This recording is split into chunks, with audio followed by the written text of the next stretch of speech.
Kerana mereka boros. Sehingga di dalam laporan Ketua Audit Negara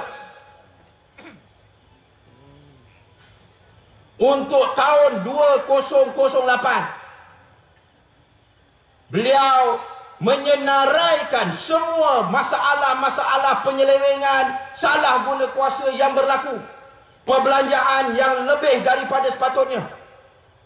Dan berdasarkan kepada laporan beliau, penganalisa ekonomi menganggarkan negara kita kerugian 28,000 juta ringgit.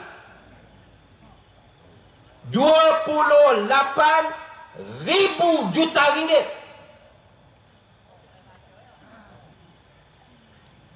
Bukan 28 juta. Bukan 280 juta. 28,000 juta ringgit. Rugi, hilang, boros. Bila mereka cuai, boros, rasuah, mereka kenakan balik pada rakyat. Tarik balik subsidi. Yang baru-baru ini, satu lagi kejayaan. Kita gagalkan perancangan UMNO Barisan Nasional nak kenakan cukai tambahan yang dikatakan cukai GST, dalam bahasa Inggeris Goods and Services Tax, dalam bahasa Melayu gasak sampai tertonggeng.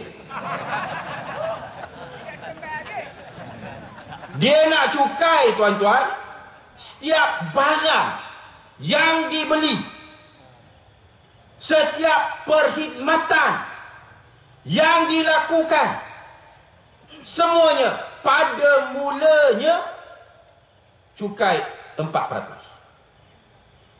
Maknanya apa?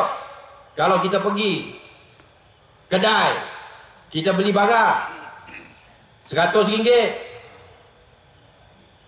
kita kena bayar RM100 campur cukai 4%, RM104.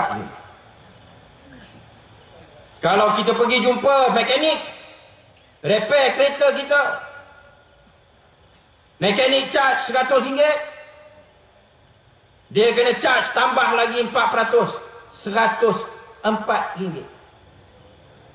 Tak kisah sama ada tuan orang miskin ataupun orang kaya,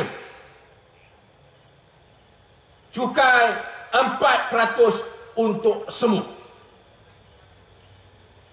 Beli kasut, beli baju, beli makanan, perkhidmatan, buat rumah, repair kereta, 4%.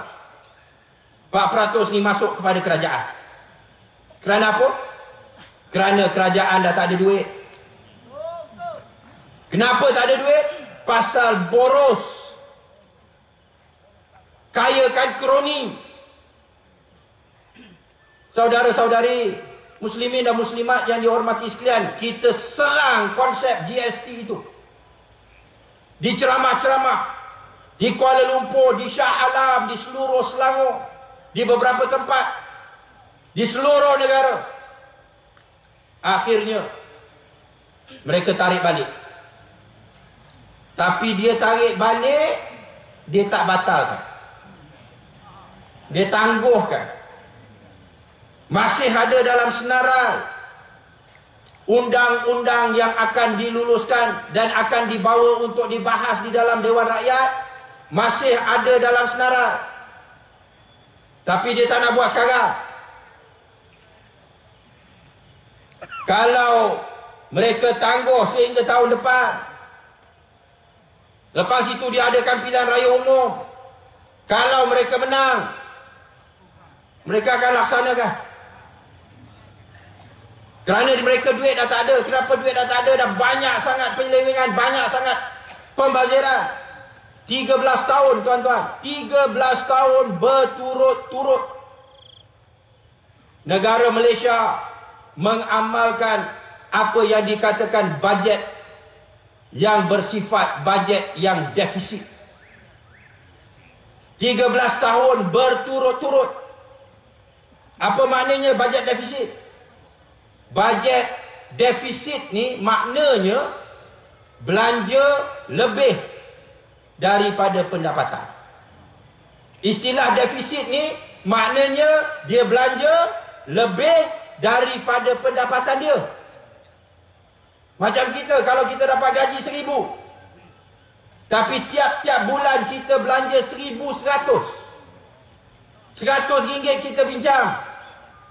Bulan depan dapat gaji 1,000, belanja 1,100, RM100 lagi kita pinjam. Akhirnya pada ujung tahun gaji kita 1,000, kita hutang 1,200 kerana tiap-tiap bulan pinjam 100.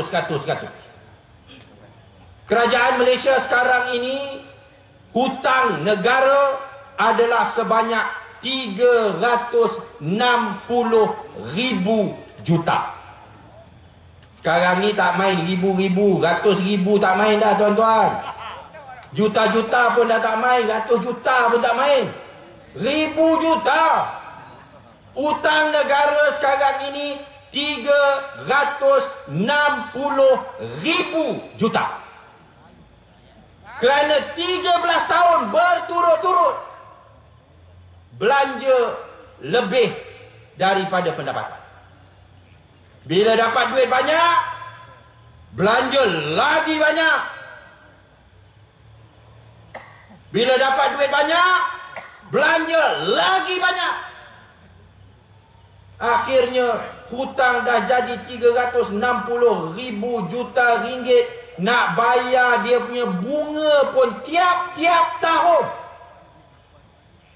16,000 juta ringgit bunga. Macam mana ni? Duit dah tak cukup. Itulah sebabnya subsidi dia nak tarik balik. Harga minyak dia akan naikkan kurang sikit daripada Singapura.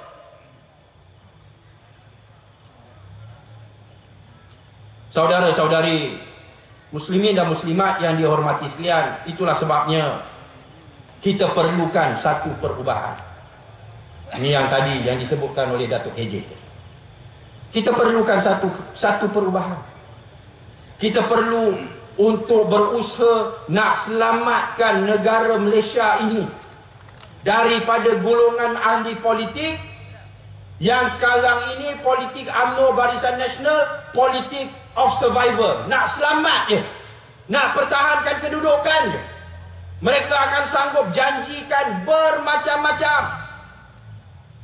tapi mereka tak akan lakukan. Mereka nak survive. Mereka akan belanja duit, hutang negara, belanja juga lagi. Dia tak kisah. Hari itu bajet dah defisit. Minggu lepas kita luluskan bajet tambahan. Yang defisit yang diluluskan dulu, bajet yang defisit yang dulu diluluskan tak cukup, tambah lagi.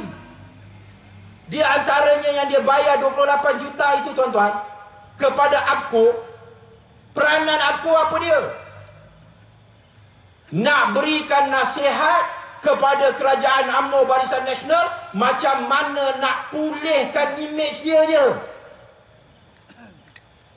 Dasar-dasar yang boleh memikat hati rakyat supaya terus sokong dia. Dia belanja duit rakyat untuk nak selamatkan UMNO Barisan Nasional. Hutang dah banyak, tambah lagi. Bajet dulu yang diluluskan dah defisit. Dia minta kita luluskan bajet tambahan lagi untuk tambah lagi defisit. Kerana sekarang ini bagi UMNO Barisan Nasional, apa yang penting? Nak survive, nak terus memerintah. Saudara-saudari muslimin dan muslimat yang dihormati